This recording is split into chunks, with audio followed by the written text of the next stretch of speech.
اتوار کی صبح سارے لوگ جلدی جاگ گئے۔ ہر طرف بڑی چہل پہل تھی۔ خانہ بدوش بڑی جلدی میں تھے۔ آج کیمپ کے لوگ یہاں سے کوچ کر کے 15 کلومیٹر دور قیام کے لیے جا رہے تھے۔ شاید خانہ بدوش کچھ عرصہ اور یہاں قیام کرتے، مگر پچھلے 2 دن کی بارش نے صورتحال بہت خراب کر دی تھی۔ گندگی اور بدبو ہر طرف پھیل گئی تھی۔ نشیب کی وجہ سے بارش کے پانی نے ہر ایک کے ٹینٹ میں داخل ہو کر ان کی زندگی مشکل کر دی تھی۔ صبح 7 بجے تک سب نے ضروری ساز و سامان باندھ لیا۔ چلنے سے پہلے جسے جو ملا اس نے کھا لیا۔ کسی نے رات کی باسی چاول اور کسی نے سوکھی روٹی بکری کے دودھ میں بھگو کر کھا لی۔ یوں بھی خانہ بدوش اپنی پرمشقت زندگی میں کھانے کے لیے پاگل نہیں ہوتے۔ 1-2 وقت کا فاقہ ان کی زندگی کا معمول ہوتا ہے۔ سب نے اپنا اپنا سامان گدھوں پر لاد لیا۔ اس سفر میں مس فرحانہ بھی ان کے ساتھ سفر کرنا چاہتی تھی۔ وہ یونیورسٹی میں MA کر رہی تھی۔ اس کے پاس جب بھی فرصت ہوتی وہ خانہ بدوش عورتوں اور بچوں کو پڑھائی اور صحت و صفائی کی باتیں بتاتی تھی۔ فرحانہ نے اپنی کلاس فیلو روحی کو جب اگلے دن سفر کرنے کے بارے میں بتایا تو اس نے ساتھ جانے کی خواہش ظاہر کی۔ یہ کوئی سیر سپاٹے والی مال روڈ پر فیشنیبل لوگوں کی واک نہیں۔ ایک جگہ سے دوسری جگہ سفر کرتے رہنا ان لوگوں کی مجبوری ہے۔ لوگ انہیں اپنی زمین یا پلاٹ پر نہیں رہنے دیتے۔ کبھی پولیس اور کبھی کارپوریشن کے لوگ انہیں مار پیٹ کر اس جگہ سے اٹھا دیتے ہیں۔ کہیں یہ لوگ حکومت کی جگہ پر قبضہ نہ کر لیں۔ فرحانہ نے کہا، بہرحال مس روحی، اگر آپ چاہتی ہیں تو کل میں تمہیں لے چلوں گی۔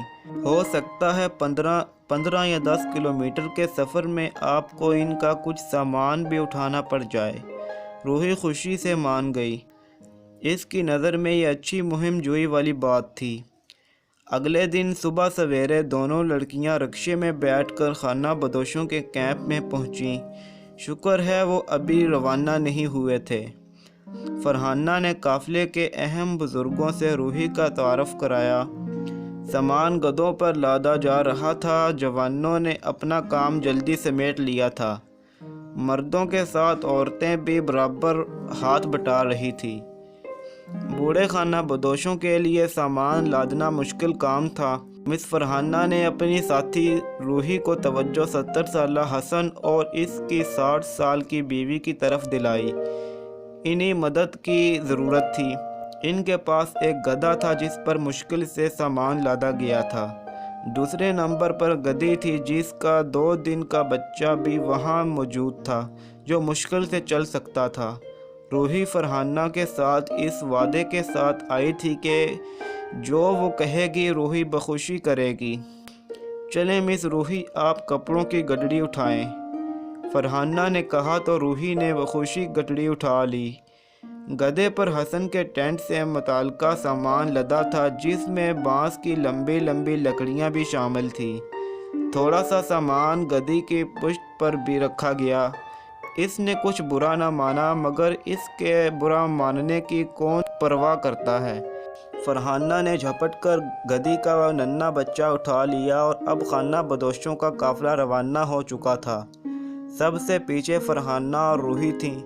عورتیں مڑ مڑ کر تعارفی نظروں سے ان غیر خانہ بدوش لڑکیوں کی طرف دیکھتی تھیں۔ سڑک کے کنارے کنارے 25-30 خاندانوں پر مشتمل خانہ بدوش قافلہ چل رہا تھا۔ ان میں گدھے، بکرے، بکریاں، کتے، بندر اور ریچھ بھی شامل تھے۔ فرحانہ نے 3 کلومیٹر تک گدھے کے بچے کو اٹھایا۔ اگلے موڑ پر اس نے کہا، روحی جی یہ اب آپ اٹھائیں۔ جب تک گدھی کو اپنا بچہ نظر آتا وہ بے دھڑک چلتی۔ جہاں بچہ نظر سے اوجھل ہوا وہ وہیں سڑک پر ہی رک جاتی۔ لڑکیاں باری باری اس کو بچے کا چہرہ کرا دیتی تو وہ تیز چلنے لگتی۔ اب لازم تھا کہ روحی آگے چلتی۔ آدھا سفر طے ہوا تو روحی بے چینی سے بولی، میں تو پیاس کے مارے مر جاؤں گی۔ توبہ کتنی گرمی ہے، سورج میرے سر پر ہے۔ فرحانہ نے فوراً اسے تھرماس سے پانی پلایا اور کچھ خود پیا۔ ابھی 5 کلومیٹر فاصلہ باقی تھا۔ بندر رسی میں بندھے ہونے کے باوجود شوخیاں کر رہے تھے۔ اگلے موڑ پر حسن نے اپنی قدیم فارسی زبان میں گیت چھیڑ لیا۔ فرحانہ اس زبان کو سمجھنے کی کوشش کرنے لگی۔ اب زیادہ رش کا علاقہ تھا۔ جانور بے چینی کا اظہار کر کے سڑکوں پر آتے تو کتے بھونک کر انہیں کنارے پر لے آتے۔ شام کے 4 بج چکے تھے جب یہ خانہ بدوش قافلہ انڈسٹریل ایریا میں ریلوے ٹریک کے قریب خالی پلاٹ پر اترا، مگر اب ہر ٹینٹ والے کو اپنا سامان اتارنا، بانس گاڑنا اور خیمے نصب کرنا تھا۔ سب کا بھوک سے برا حال تھا۔ نزدیکی تنور سے اپنا اپنا برتن لے کر حسب توفیق سب نے دال اور روٹی لی۔ اپنے میلے برتنوں میں ڈال کر فرحانہ اور روحی کو بھی دعوت دی۔ تنور کی روٹی اور دال، وہ بھی میلے برتن میں۔ روحی نے ناک بوں چڑھائی مگر فرحانہ زمین پر بچھے کپڑے پر پاؤں پھیلا کر بیٹھ گئی۔